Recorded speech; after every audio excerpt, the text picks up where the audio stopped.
পশ্চিমবঙ্গ সরকারের মাননীয় মন্ত্রী ডক্টর মানস রঞ্জন ভূঁইয়া মহোদয় এপিজে আব্দুল কালামের আবক্ষ মূর্তির আনুষ্ঠানিক উদ্বোধন করে সকলকে বলবো করতালি দিয়ে সম্মানিত করার জন্য।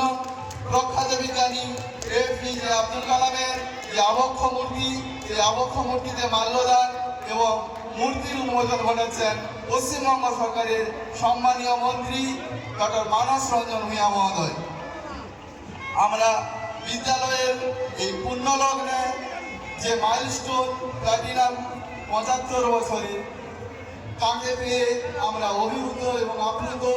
তার উপস্থিতি আমাদের প্রাণিত করবে, আমাদের উদ্বুদ্ধ করবে। আমরা সকলেই খুশি, করতালি দিয়ে অভিনন্দিত করতে বলবো। ইতিমধ্যেই উন্মোচিত হয়েছে আমাদের বিদ্যালয়ের মূল ফটক, এখন উন্মোচিত হলো ডক্টর এপিজে আব্দুল কালামের আবক্ষ মূর্তি।